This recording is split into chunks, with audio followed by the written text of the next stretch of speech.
欢迎来到热点新闻频道，请订阅并关注以获取最新资讯。现在就出发！3出发团集体向黄晓明道歉，沈腾耍赖惹众怒，王安与白敬亭意外共恼。东北的秋天夹杂着冬季将来的凛冽，却压制不住出发团的活力与热情。人前光鲜亮丽的明星，却在游戏中放弃脸面，相互抹黑。真的不是谁来玩游戏都这么有意思的。那一场酣畅淋漓了抹黑大战，令带着一脑袋锅底灰的出发团，哪怕清洗自己的时候，都害怕被误会是中毒了，依然回味无穷。当初白敬亭误以为东北很冷，特意戴了一顶貂皮帽子，被出发团调侃成座山雕，还热了一脑门汗。如今正值降温，白敬亭的帽子终于迎来了返场机会，深入体验东北文化的旅程。东北秧歌和东北话是无法忽略的特色。这一次出发团面对的考验就是看秧歌猜东北话，两队轮流跳秧歌和猜词。跳秧歌的两个成员背后会贴上东北当地方言，猜词队的成员通过鼓掌让跳秧歌的成员转圈。最终猜对词语时，鼓掌次数最少的队伍获得胜利。沈腾和王安宇作为主理人，各自按照座位选择了游戏搭子。王安宇队的成员为白敬亭、范丞丞、黄景瑜；沈腾队的成员为贾冰、金晨、胡先煦。在综艺里搞不懂规则，几乎已经成为了沈腾及沈腾以上这一代人的宿命了。这个游戏的规则相对简单，沈腾也没听全乎，一心忙着猜词，拼命鼓掌，好不容易猜到了词，还以为赢了呢，结果鼓掌次数超标了。但这也难不倒沈腾，毕竟看过《王牌对王牌》和《麻花特开心》的人都知道，沈腾的绝招就是耍赖。一听按鼓掌拍手次数定输赢，立刻向节目组狡辩。自己刚才不是拍手，是扑棱，因为刚才吃爆米花了。一边狡辩一边宣传东北话，一边狡辩完赖，就连和他一队的胡先煦都看不下去了，吐槽沈腾，这谁能吵得过他，甚至还封沈腾为大吵架家。幸好节目组公平公正，不让沈腾耍赖。然而左右不了节目组的公平，也抵不住沈腾那颗想耍赖的心。当他和贾冰上场扭秧歌的时候，竟然把2张字条都贴在了一起，就是让王安宇、黄景瑜、白敬亭和范丞丞猜不出来。这边有计策，对面也有谋划。当沈腾和贾冰开始跳起来之后，对面的4个人就静静地看着他们跳，也不猜也不拍手，把沈腾给气的直接质问对面4个大小伙子：“你们来这补角来了？”但很快，生气的就是他们4个了，看了半天也看不到贾冰背后有字。沈腾还嘴硬的说就是有字。当时黄景瑜的表情，一整个你把我当大小傻可子爱的样子。范丞丞也是不客气，直接问沈腾：“你现在是意识流，纯赖呗？”沈腾真是玩赖玩出新高度，直接惹众怒呀！但最欢乐的要数在旁边看戏的胡先煦和金晨。站在旁观者的角度看老头玩赖还真挺有意思。最终沈腾因王安宇比他多鼓掌1次，获得优先选择露营的权利。抵达露营基地后高科技风的露营的中，2个能打拳、能模仿、有才艺的小机器人吸引了所有人注意力。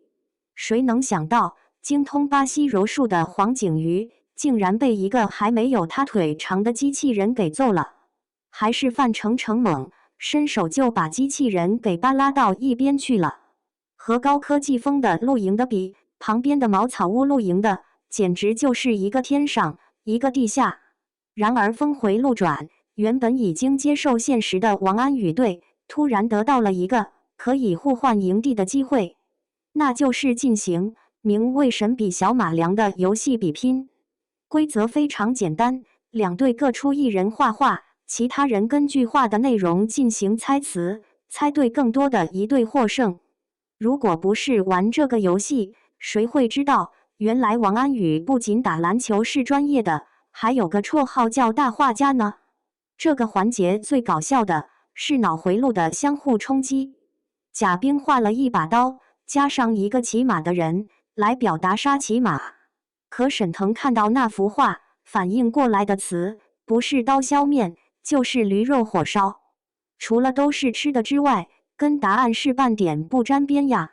到了王安宇这里，自称美院选手，却是既没有美观，也没有速度，甚至在沈腾的眼中，他连丰富一下内容的能力都没有。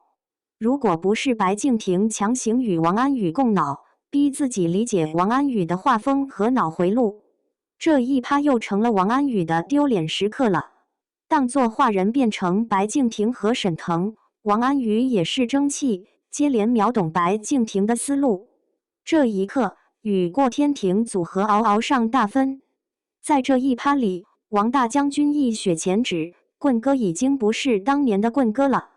最逗的是，白敬亭和沈腾面对的题目是黄晓明，可沈腾画出来的画，被贾冰的一句黄鼠狼给彻底带跑偏了。以至于沈腾解释自己的话时，不仅称黄晓明为小明哥哥，还十分虔诚地向黄晓明道歉。画的人不好意思，猜的人更不好意思。出发团玩游戏玩到集体向黄晓明道歉，简直太逗了。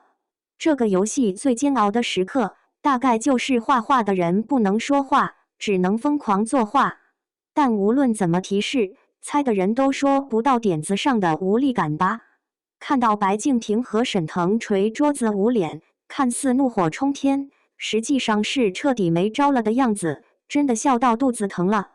但是因为王安宇和白敬亭的默契，令他们这队获得了交换营地的机会。沈腾刚刚有资格不邀请王安宇这队来到高科技营地呢，这一会的功夫就风水轮流转了，他们需要被王安宇收留了。王安宇的一句我们一起住好的吧，令这场营地之争彻底落下帷幕，获得了大团圆结局。白敬亭的老北京宫保鸡丁，以及贾冰的几道地地道道的东北菜，为秋日寒凉的夜晚带来了太多的暖意。更暖和的是帐篷里的加热管，平等的烫烂每一个靠近他的人的衣服。比如白敬亭和王安宇，羽绒服和棉衣各被烫出了一个洞，与过天庭的默契又增加了。王安宇的衣服还是借来的，这下还不回去了。沈腾的那句我宁可冻死，也不会让借来的衣服坏了，令王安宇笑得更苦了。这期虽然有意思，但真的很期待下一期，因为陈伟霆来飞行了。一个嘉宾集体把粤语说得稀碎的节目，请来了真正会粤语的人，却也被带偏了口音。这个综艺怕不是什么危险的组织吧？来这里的人必然入乡随俗，对于出发团，打不过就加入。